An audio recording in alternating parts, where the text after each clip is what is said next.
जय श्री कृष्णा। बोलो वृंदावन बिहारी लाल की जय। श्री कृष्ण भक्त अर्जुन की कथा। ये कथा द्वापर युग की है, जब भगवान श्री कृष्ण धरती पर अवतार लेकर लीला कर रहे थे और उस समय द्वारिका के राजा थे। भगवान भोलेनाथ श्री कृष्ण लीला का दर्शन करते हुए एक दिन कैलाश पर ध्यान मग्न बैठे थे। मन ही मन भक्तों की महानता के विषय में सोच रहे थे। कृष्ण भक्त अर्जुन के विचार में डूबे हुए मन ही मन मुस्कुरा रहे थे। इतने में माँ पार्वती प्रभु के पास आई और पूछने लगी, प्रभु आप किन विचारों में खोए हुए हो? मुस्कुरा रहे हैं, ऐसी क्या बात है?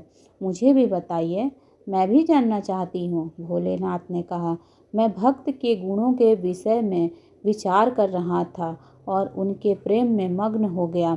आप कब आई मुझे पता ही नहीं चला।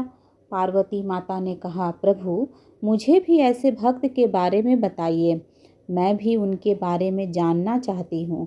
और जब भोलेनाथ ने श्री कृष्ण भक्त अर्जुन के बारे में बताया, तब माता ने कहा, मैं उनके दर्शन करना चाहती हूँ। भोलेनाथ माता को साथ लेकर प्रभु श्री कृष्ण भक्त अर्जुन से मिलने चले गए। जब महादेव और माता हस्तिनापुर पहुँचे तो उन्हें पता चला कि अर्जुन द्वारिका श्री कृष्ण से मिलने गए हैं। महादेव माता को लेकर द्वारिका पहुँचे और श्री कृष्ण से कहा, महादेवी आपके प्रिय भक्त अर्जुन के दर्शन की इच्छा लेकर आई है। श्री कृष्ण भगवान ने कहा, अवश्य आप दोनों यहाँ आराम से विराजें, अभी मैं अर्जुन को लेकर आता हूँ और आपके दर्शन की इच्छा पूरी करवाता हूँ। श्री कृष्ण जब अर्जुन के कक्ष में गए तो वहाँ का दृश्य देखकर भाव विभोर हो गए। सोते हुए अर्जुन के रोम रोम से श्री कृष्ण कृष्ण का मधुर स्वर निकल रहा था। अर्जुन की ऐसी अवस्था देखकर श्री कृष्ण महादेव के पास जाना भूल गए और अर्जुन की भक्ति में खो गए और धीरे धीरे अर्जुन के पैर प्यार से दबाने लगे। भोजन के लिए माता रुक्मणी जब बुलाने आईं तो प्रभु तथा अर्जुन के प्रेम को देखकर रुक्मणी माता भी वहीं बैठ गए और धीरे धीरे पंखा झरने लगी। भोजन की सुधि ही माता को नहीं रहा। भोलेनाथ को विलंब का कारण समझ में नहीं आया।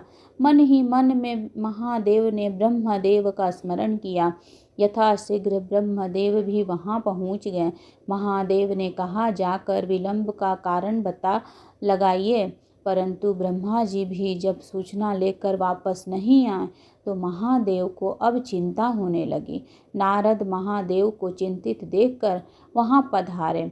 नारद जी को देखकर भोलेनाथ को लगा, कब काम यश शीघ्र होगा। नारद जी भी वहाँ जो कुछ हो रहा था पता लगाने अंदर गए।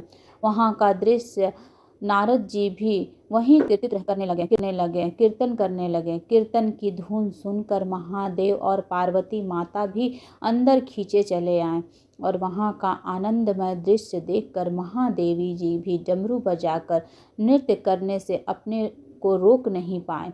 नृत्य तथा कीर्तन की धुन से अर्जुन की नींद खुल गई। अर्जुन को लगा कि कोई उत्सव हो रहा है।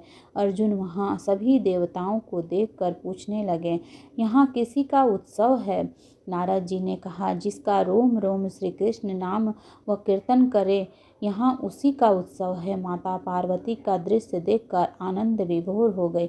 अर्जुन की श्री कृष्ण भक्ति देखकर सभी देवता आनंदित हो गए और गदगद मन से अपने अपने लोक में प्रस्थान किए। प्रेम से बोलो वृंदावन बिहारी लाल की जय। राधा रानी की जय।